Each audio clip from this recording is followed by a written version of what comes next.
राधे राधे मित्रों, स्वागत है आपका आपके अपने YouTube चैनल पर। राधे राधे मित्रों, आज की इस वीडियो में हम जानेंगे कि कैसे श्री देवराह बाबा ने पुरुषोत्तम दास टंडन को राजश्री शब्द से विभूषित किया। मित्रों, हमारी वीडियो को लाइक करें और शेयर करें। धन्यवाद। राजश्री पुरुषोत्तम दास टंडन अपने समय का एक सुप्रसिद्ध नाम जिसे अधिकांश लोग जानते थे। एक समाज सेवी, तपस्वी एवं त्याग की भावना से ओतप्रोत राजनेता थे जिनको चाहने वालों में अपार श्रद्धा थी। टंडन जी एक सुप्रसिद्ध राजनेता थे। प्राचीन भारतीय सभ्यता में ऋषियों महाऋषियों का राजनीति में गहरा हस्तक्षेप रहता था, अथवा पेचीदा मामलों में राजा संत महापुरुषों से ही निर्णय करवाया करते थे। अगर भारत का इतिहास खोला जाए तो प्रत्येक राजा के साथ राजगुरु का नाम भी जुड़ा हुआ पाएंगे। वर्तमान समय में भी महात्मा गांधी, विनोबा भावे, पंडित बाल गंगाधर तिलक, जयप्रकाश नारायण आदि अच्छे लोग संत स्वभाव से संपन्न राजनीति को छूते हुए अपना जीवन काल व्यतीत कर चुके हैं। इसी प्रकार एक बार ब्रह्मर्षि योगी सम्राट श्री देवराह बाबा सरकार से सारे विद्वान समाज ने मिलकर ऐसी प्रार्थना की कि बाबा भारत में जन्मे पुरुषोत्तम दास टंडन जी के आचरण, कार्यों, ईमानदारी और त्याग विनय से संपन्न राजनीतिक कार्यों से हम सब बहुत प्रभावित हैं।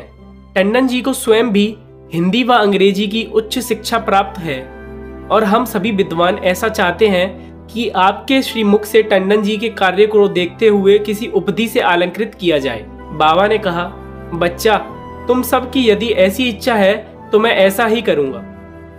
यह बात तय होने पर विद्वान लोगों ने टंडन जी से संपर्क स्थापित किया एवं उन्हें तत्काल बाबा के दर्शन में लाने का उपक्रम आरंभ किया।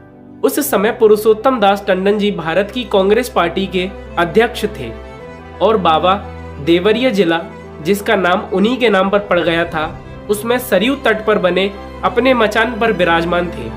टंडन को जब ये खबर हुई तो बाबा से ऐसा सम्मान पाने के लिए वे सहर्ष तैयार हो गए। हिंदू, मुसलमान, सिख, ईसाई आदि सभी निर्विवाद रूप से टंडन जी की नैतिकता, सदाचार व संभाव की सराहना करते थे।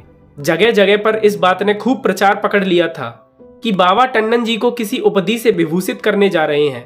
निर्धारित दिन लाखों लोग जन समूह के रूप में यह देखने इकट्ठे हो गए कि बाबा टंडन जी को किस उपधि से विभूषित करते हैं।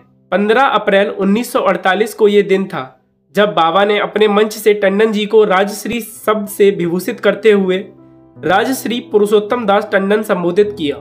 तत्कालीन जगतगुरु शंकराचार्य पद पर प्रतिष्ठित श्री ब्रह्मानंद सरस्वती जी ने, जो संत करपात्री जी के गुरु थे, टंडन जी को मिली इस उपधि पर हार्दिक प्रसन्नता व्यक्त की।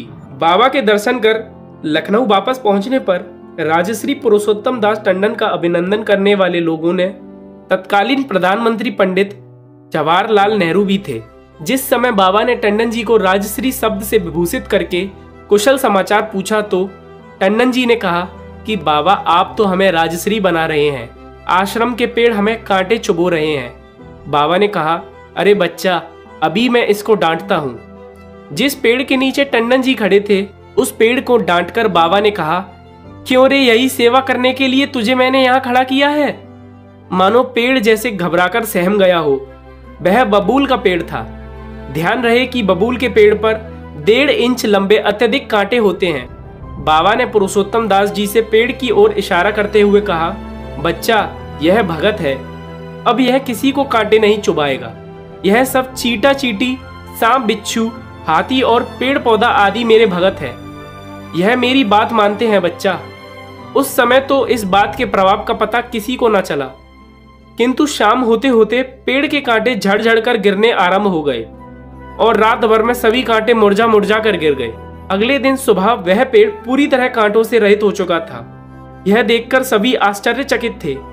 कुछ दिन बाद सभी का आश्चर्य तब चरम सीमा पर पहुंच गया जब हफ्ता 10 दिन में आश्रम के सभी पेड़ों के कांटे झड़ कर गिर गए। आश्रम के बाहर जो पेड़ थे उन पर कांटे पूर्वत्र मौजूद थे। बाबा की अपरंपार लीलाओं की कोई था नहीं थी।